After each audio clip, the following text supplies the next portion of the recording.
Bom, vamos falar agora de um carro que entrou aqui para nós. É um Pontiac 1936, 4 portas, Six. A Pontiac é uma das marcas da General Motors na época, né? A General Motors foi durante boa parte da sua vida, ela ostentou as 5 marcas, né? Ela teve a Cadillac, Buick, Oldsmobile, Pontiac e Chevrolet. Eram as 5 fábricas de carros que eram do grupo General Motors.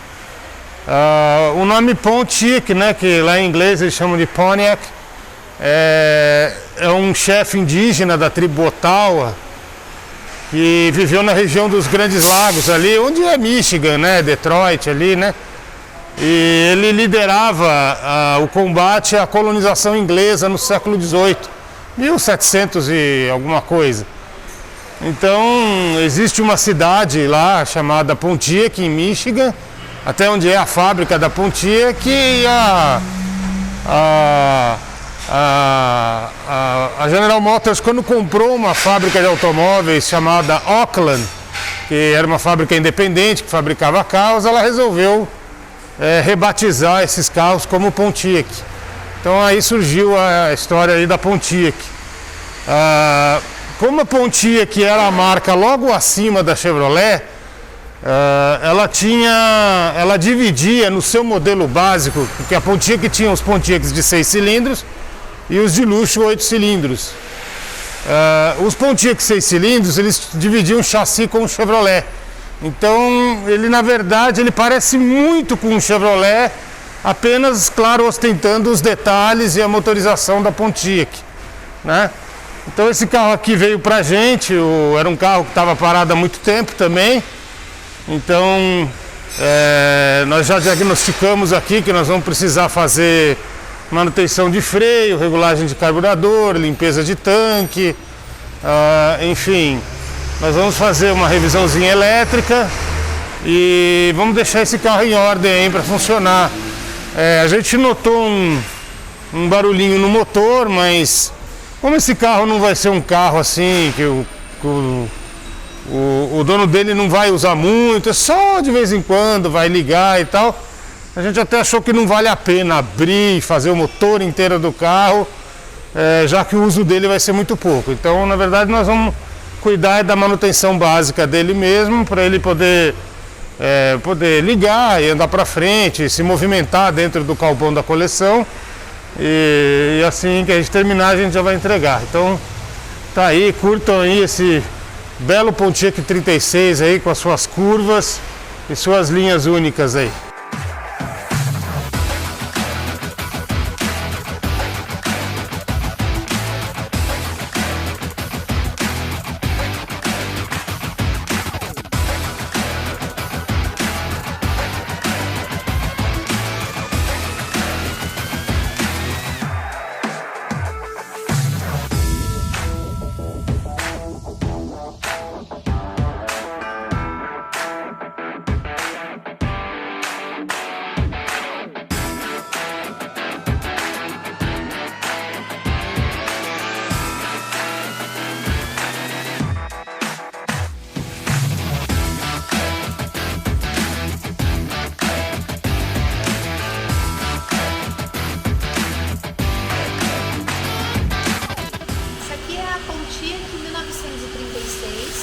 Ela também veio para manutenção mecânica, tá com roda travada.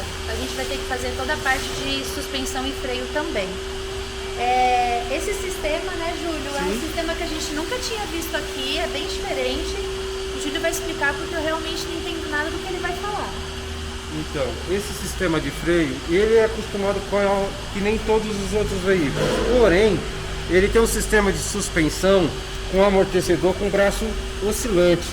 Vocês podem ver que ele vira todo o conjunto de suspensão. Isso seria o amortecedor do carro, a bandeja, aqui seria o espelho e os kits de rolamento e o braço de apoio que a suspensão trabalharia. Esse carro veio para fazer freio porque ele estava com o sistema de freio travado, né? Foi desmontado, a gente achou algumas avarias em suspensão e freio. E suspensão dianteira e traseira. E vamos desmontar e vamos fazer o reparo do diferencial, feixe de mola e linha de freio traseira e dianteira. Vamos mostrar aqui, né? Eu falei de quando chegou desse Pontic e nós fizemos o teste de rua, verificamos que o freio dele era totalmente deficiente. Ele apresentava um sério problema na suspensão. Depois vocês vão ver aí um videozinho aí mostrando qual é o problema do pivô. E uma curiosidade, né? Falar que os carros da GM no meados dos anos 30, eles trabalhavam com esse sistema aqui que o pessoal chama de amortecedor de joelho, né? Então esse sistema de suspensão aqui, ele não tem bandeja. Vocês estão percebendo que você tem um braço oscilante, né? Que segura a manga de eixo. E esse braço aqui é toda a suspensão do carro. Ela trabalha aqui. Esse aqui é o sistema de amortecedor com a mola, né? Por isso o pessoal chama de joelho, que ele parece um joelho, né? Ele dobrado assim, ó. Parece um joelho, que é o joelho. Então você tem aqui a ponta de eixo. Aqui você tem um espelho com um rolamento do cubo da roda, né? Esse aqui é o espelho do freio. Então ele trabalha nesse braço oscilante aqui.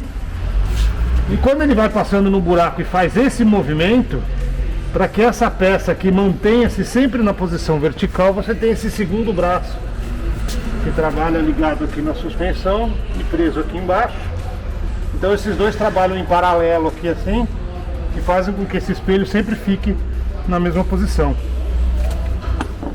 Então esse é o sistema de braço oscilante com amortecimento de joelho que era utilizado nos anos 30. Era um sistema que deixava a direção muito pesada. Olha só, quando você mexe a direção, todo o sistema de amortecimento mexe junto. Então você tem que você tem todo o conjunto de suspensão se movendo junto com a direção. Então essa engenharia não funcionou bem para a época em relação ao que era anterior, porque vamos lembrar que antes desse automóvel aqui, a geração anterior a esse automóvel eram os calhambeques, né? Era uma charrete motorizada, né? Elas trabalhavam com eixo rígido na dianteira. Então realmente isso realmente foi um avanço em relação aos calhambeques, mas logo depois surgiu a suspensão por bandeja, né? Quer dizer, você passou a ter a manga de eixo apoiada em duas bandejas, né? E o sistema de direção ficou livre, apenas na manga de eixo, e a suspensão fora do sistema de direção. Então aí melhorou. Vou botar aí uma curiosidade aí dos carros dos anos 30.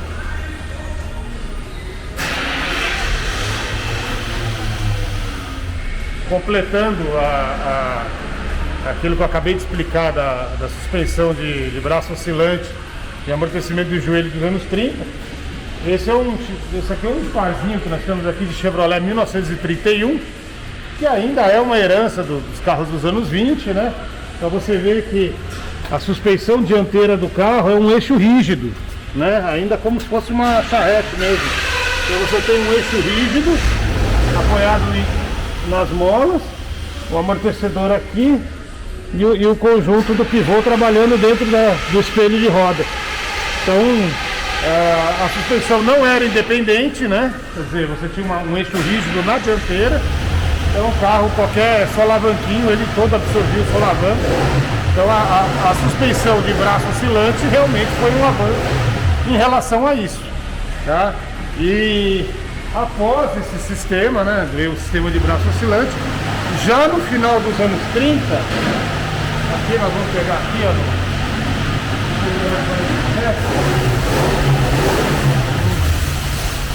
não sei se ela está montada ou não. Ah, tá aqui, ó. Então esse é um carro aqui dos anos 40, mas ele é igual o carro do final dos anos 30. Então ele passou a ser a suspensão por bandeja. O sistema de bandeja inferior, bandeja superior, que suporta a manga de eixo, a ponta de eixo e o espelho de roda aqui. Então esse sistema de suspensão, que aliás perdura até hoje, né? Essa engenharia da bandeja de suspensão, claro, com avanços, com design melhores, materiais melhores, mas essa ideia de ter a manga de eixo apoiada em um sistema triangular que a gente chama de bandeja de suspensão, ele existe até hoje. Tá? Até hoje nos carros eles são assim. Isso é uma engenharia que surgiu no final dos anos 30. Né? Essa foi a evolução das suspensões aí. Esse LTD aqui, ó, é um carro delicioso, macio, também é sistema de bandeja. Né? Então, todos os carros aí, o sistema de bandeja perdura até hoje, né? Aqui é uma C10, também tá aqui, ó, sistema de bandeja. Como ela é um carro de trabalho, você pode perceber que a bandeja é bem maior, mais resistente, né? Não tem uma bandeja inferior, a bandeja superior, sustentando a manga de eixo, com a ponta de eixo, espelho de roda. Então, vamos ver, desde o final dos anos 30 até praticamente hoje em dia, ficou esse sistema aqui. Né?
Então vamos lá, vamos falar desse carro aqui.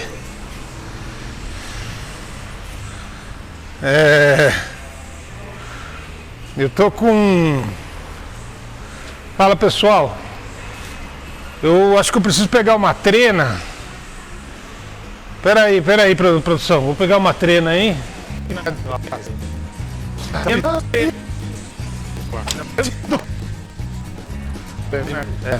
Fala pessoal, tudo bem? Bom, eu acho que pra gente começar a falar desse carro que chegou aqui para serviço, eu vou começar com uma trena aqui que eu peguei lá. Vamos dar uma olhadinha aqui, ó, pera aí. Então vamos agarrar lá no batente do capô. Então nós temos 1,54, né, 61 polegadas, 1,54.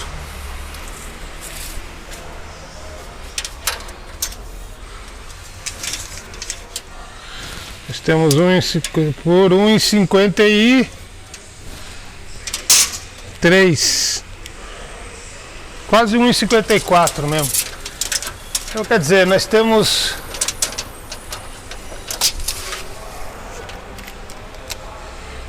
Nós temos 1,54 por 1,54.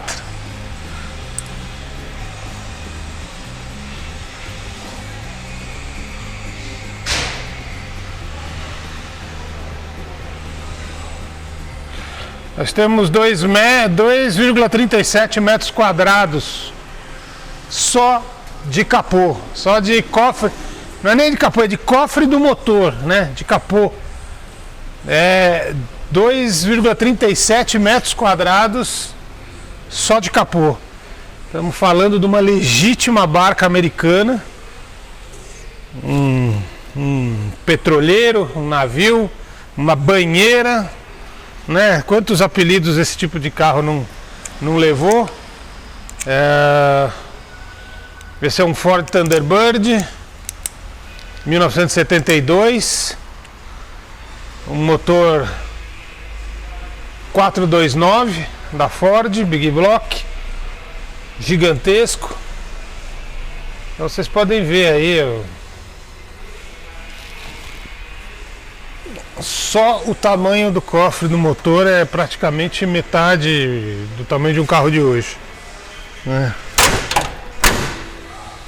Então entrou esse Ford Thunderbird para nós aqui para serviço, o cliente comprou, era um carro que estava parado, né, há algum tempo.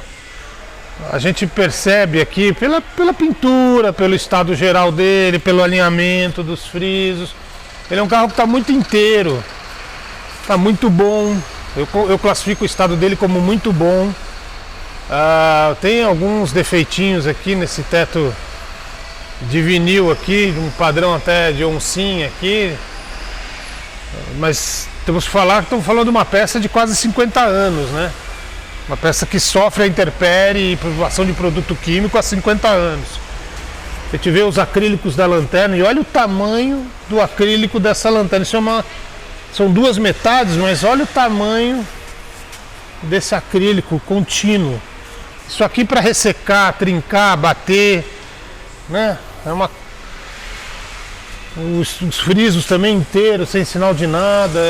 É um carro que está muito bem conservado, muito legal, mas é um carro que precisa de manutenção. Ele já para entrar aqui já ligou todo quadrado, carburador sujo, enfim, a gente não sabe nem como está os freios, porque não teve condição de fazer o nosso teste de rua, né, o nosso diagnóstico.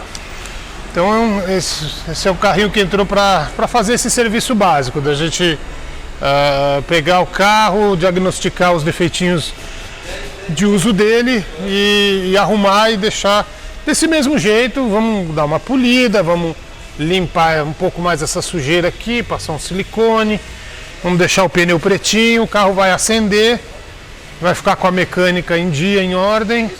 E o cliente vai poder desfrutar aqui desse passeio de banheira aqui, dessa legítima barca americana, carro muito bacana, Thunderbird 72, Coupé, motor Big Block 429. Não tá aí.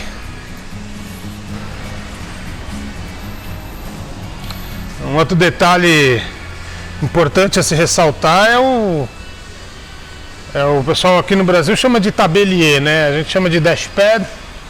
É o painel aqui, que é esse plástico injetado. Isso aqui normalmente resseca e trinca, né? Isso é tão comum de ressecar e trincar. Ainda mais um desse tamanho, né? Olha só o comprimento dele, ele é enorme. Então, quanto maior, mais chance tem dele ressecar e trincar. E ele está inteirinho, né? Mostra que esse carro foi, durante a vida dele, foi mais um carro de garagem mesmo, né? Esse aqui foi um dos últimos exemplares desses monstros.